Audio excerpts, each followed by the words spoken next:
네, 안녕하세요. 오늘은 이제 그 이클립스를 이용해서 그 노드를 개발하는 방법에 대해서 알아보도록 하겠습니다. 자, 이클립스를 일단 키겠습니다. 자, 이클립스는 이제 법령성 면에서 아주 뛰어난 IDE죠. 무료이기 때문에 많은 개발자분들이 사용하고 있는 그런 인기 있는 개발 툴이 되겠습니다. 기본적으로 이제 개발자 분들의 그 PC에는 노드가 설치되어 있다고 가정을 하고요. 이클립스도 설치되어 있다고 가정을 하겠습니다. 그래서 별도로 노드와 이클립스를 설치하는 방법에 대해서 얘기하지 않겠습니다. 이제 이게 기본적으로 그 이클립스의 그런 인터페이스가 되겠습니다. 자, 기본적으로 알아야 될 정보는 이 두 가지인데요. 이제 노드 클립스의 그 플러그인 주소와 V8, 디버깅에 필요한 V8 가상머신의 플러그인 주소, 이 두 가지를 알면 되겠습니다. 그리고 오른쪽에 보이는 이 웹사이트는 노드클립스의 이제 웹사이트인데 그냥 이런 사이트를 운영하고 있다 정도만 알고 있으면 되겠고요. 별다른 정보는 크게 없는 그런 사이트가 되겠습니다. 먼저 이제 노드클립스의 플러그인을 설치해야 되기 때문에 노드클립스의 그 링크를 복사하고요. 다음과 같이 이제 help install new software에 가서 노드클립스를 받아보겠습니다. 노드클립스라고 정해주고요. 그리고 URL을 붙여넣겠습니다. OK를 누르겠습니다. 그러면 이제 다음과 같이 이제 노드클립스 플러그인의 정보가 나오고요. 체크를 한 다음 넥스트를 눌러 진행을 하겠습니다.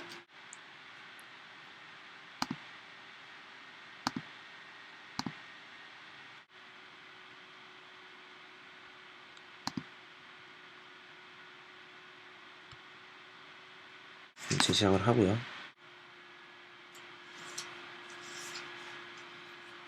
자, 노드클립스에 이제 플러그인을 설치한 상태입니다.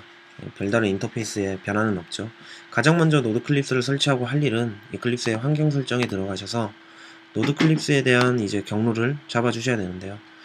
자, 저 같은 경우는 이제 노드.js를 다음과 같은 경우에 설치를 했습니다. 유저의 로컬에 node.js 해서 이곳에 빈, 여 폴더를 잡아줘야 되겠죠.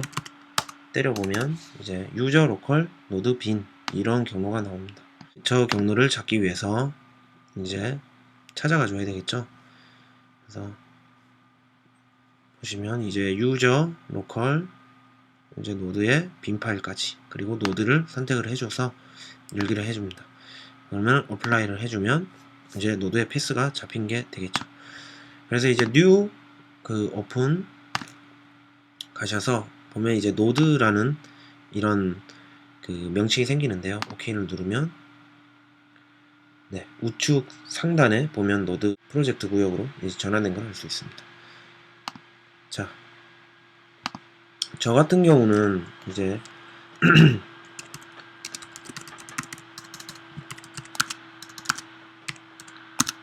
네, 이 바 폴더 아래에 많은 프로젝트를 구성을 해놨거든요.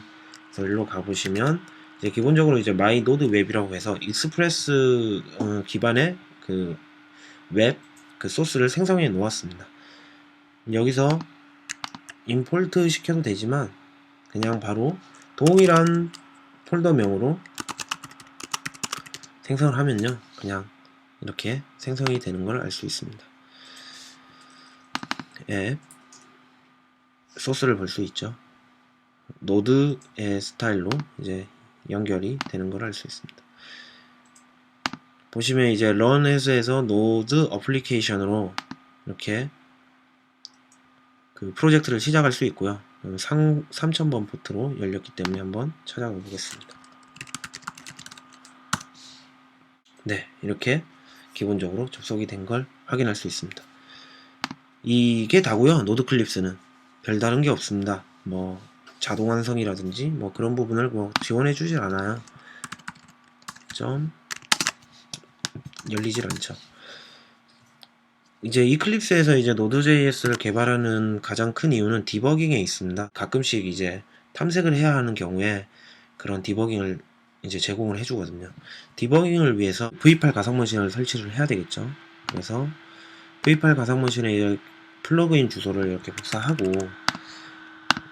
노드 플러그인을 설치한 것과 마찬가지로 이제 설치를 진행해 보겠습니다. 이름은 이제 V8 가상머신, 그리고 플러그인 주소를 복사해서 붙여놓고 OK 누르면 다음과 같이 이제 V8 가상머신 디벨로퍼 툴이 이렇게 보이는 걸 알 수 있습니다. 그래서 이제 밑에 거 말고 위에 거만 체크해도 되고요. 자, 넥스트를 해서 설치를 진행하겠습니다.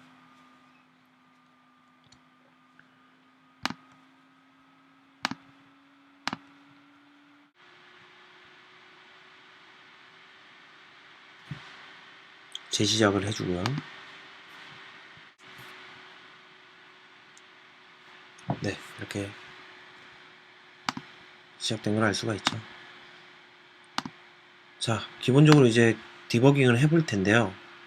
어떠한 방식이냐면 그냥 디버깅을 먼저 눌러줘야 돼요. 디버그 as node application 하면 5858 포트로 디버깅 포트가 열린 걸 알 수 있습니다. 이걸로 끝나는 게 아니고요. 여기서 이제 V8 가상머신을 얹어줘야 됩니다. 그래서 디버그 config V8 가상머신에 이제 하나를 이제 이렇게 생성을 하고 5858 그러니까 노드.js의 디버거 포트를 이렇게 매핑 시켜주고 이름도 로컬호스트로 바꿔주겠습니다. 자, 이 상태에서 디버그를 누르게 되면 그 디버깅 창으로 가겠냐고 물어보죠.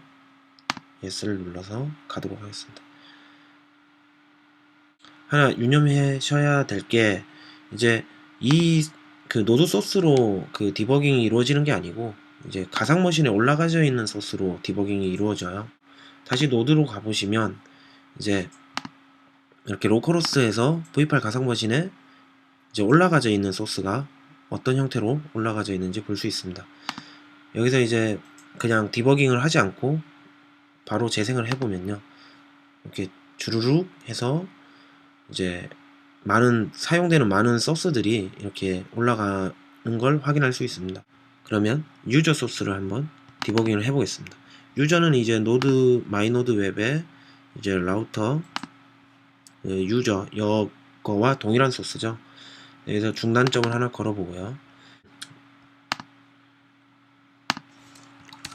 유저로 접속을 하면 디버깅 하겠냐 묻고 다음과 같이 중단점에 걸리는 걸 알 수가 있고요. 여기서는 이제 아무런 반응이 없고 중단점을 하나 내려주면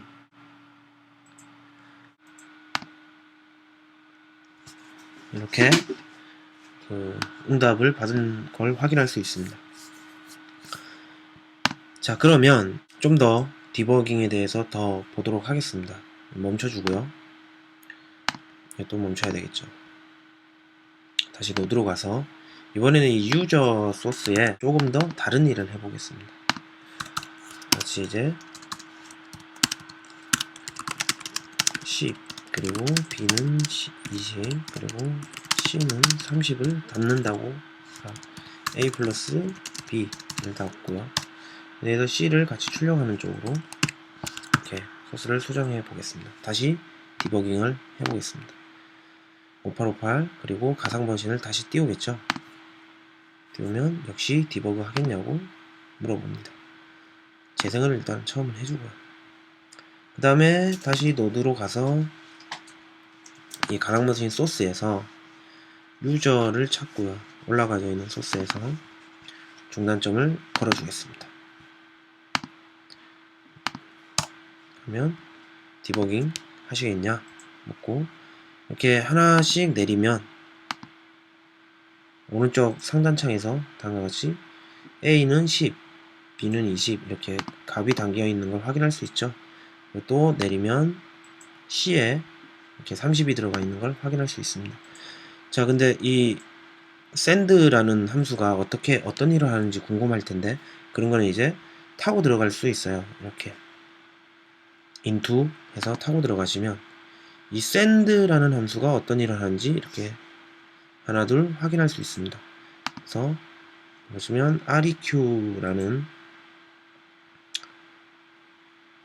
이런 곳에 뭐 파스 URL이 있네요. 여기 이제 패스에 뭐 유저 이런 값들이 있다 이 정도 알 수 있고요. 자, 하나 둘 내려가서 다음과 같이 스텝을 확인할 수 있습니다. 또 내려가 볼까요? 그러면 스트링으로 가게 되네요. 그래서 컨텐트 타입이든지 뭐든지 이런 식으로 처리된다 확인할 수 있죠. 자, 여기서 이제 빠져나오는 거는 이거죠. 이 리턴으로 빠져나오시게 되면 기존 소스로 다시 나오는 걸 알 수 있습니다.